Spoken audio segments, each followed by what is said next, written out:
Hello, hello, hello, friends. Nicholas here with DIVO TED Talks, Devoted Talks, however you want to say it, where we take ancient wisdom and practices through a modern lens and experience to help you and those you love in suffering in your personal and greater worlds alike. And I have been listening to Bashar. I love channeled material because I found a lot of universal truth in it, and it's helped me expand my mind. What has been great lately has been hearing recordings of Bashar and or Abraham Hicks, but answering or having the intuition or even the my own version of channeled material come up to which I already knew the answer and or the response, not because of repetition, but because of an embodiment of the material slash being open to the material. But it's not even material, right? It's not a textbook. It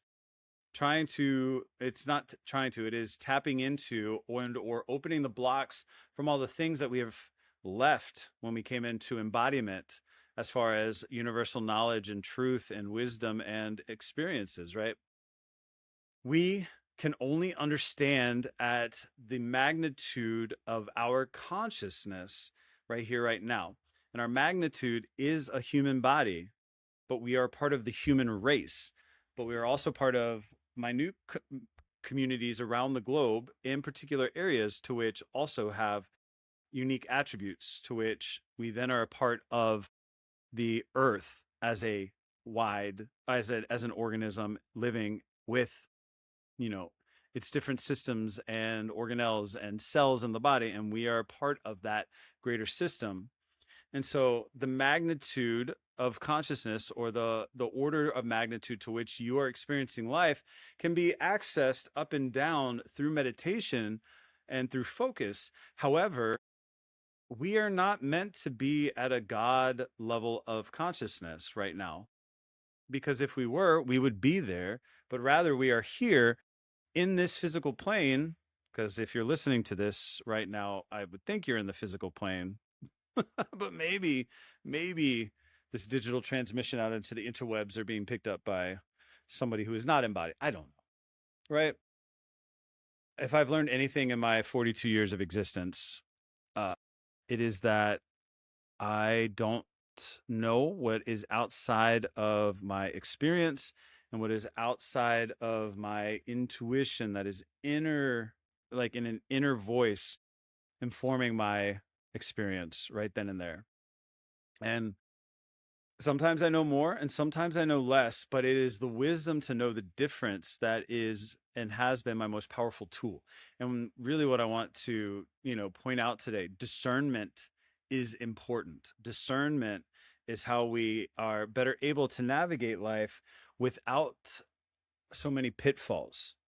However, discernment cannot come to somebody who is not connected to self, who is not in relationship to self, who, in another way of saying it, is not practicing yoga in all of its iterations. And therefore, they can and will and do fall for anything. And that's not necessarily placing judgment on things, because some things give value and benefit to their life for having been associated with it, or thinking that, or believing that. No shame and no shade. However, it is when people are suffering and are so unconscious about who they are and how they're showing up that their discernment isn't able to do things. I have lived a life where I valued my discernment in all of its ways, but some of it was distorted because I wanted things to be a certain way and I wanted to believe people were a certain way. Like, I've always wanted to live in a world where I can just blindly trust people. And while I believe that that world is possible, right here, right now, there's enough doubt that my experience doesn't allow me fully to only come into contact with that. And so I don't expect people to do me dirty, but I also need to be cautious because there are things that could happen. And the caution is, do I have the discernment level enough because of my practice and because of my consistency that I can tell the difference? I have a bullshit detector in the now to know whether something's right or wrong. I used to fall on signs. Like, I believe that everything means something and that there is a purpose for everything, but my ability to understand it is what varies. And so while I believe everything happens for a reason, am I able to perceive that reason, or am I just trying to make the reason based on what I want it to be or what I think it should be?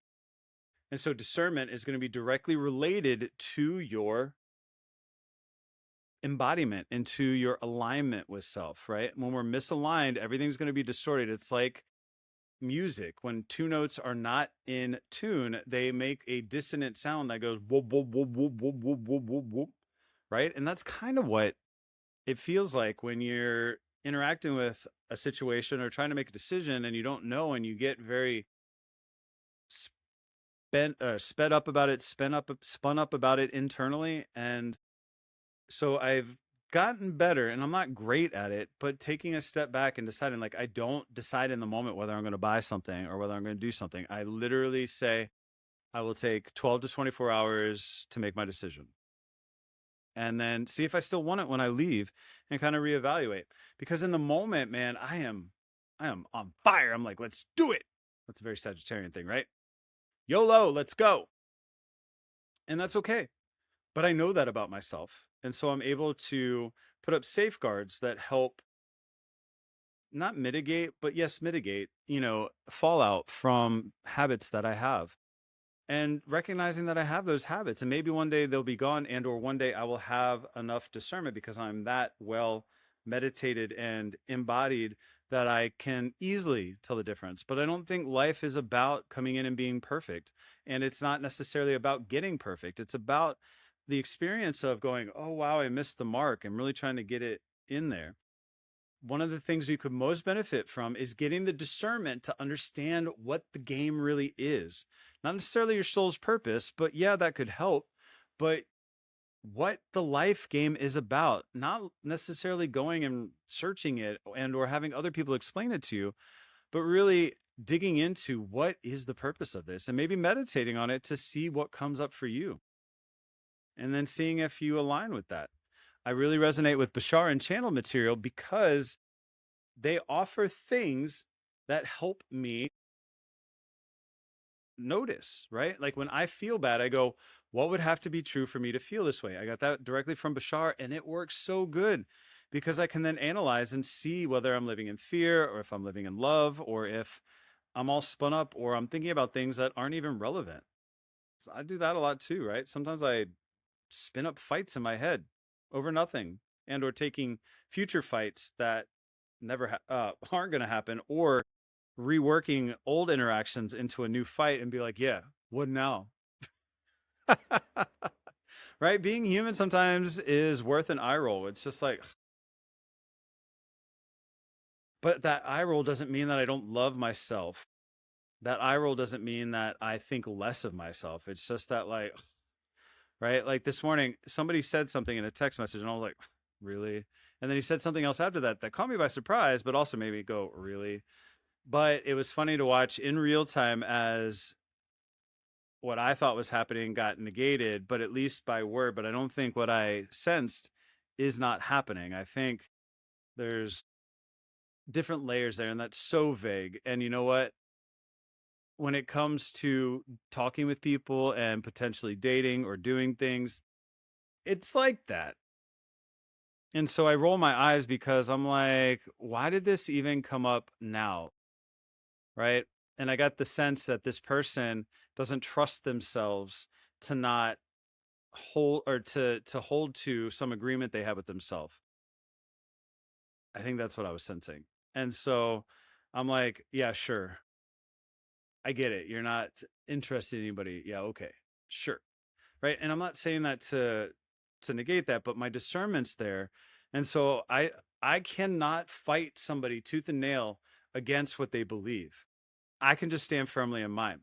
One of the things, and my sister and I can agree about that, we used to fight because we both stood so firmly in what we believed.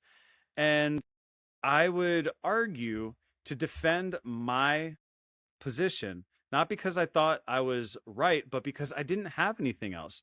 What I was being presented with, I didn't agree with. And so I'm not going to accept something that I don't agree with, at least in the moment. And maybe I'll go evaluate it. But, I remember one fight one time, I know I'm right because of the way you're reacting. And I was like, no, that's not it. that never was it, right? But when you're in emotions and you get worked up, things like that come out, and or you can think things like that.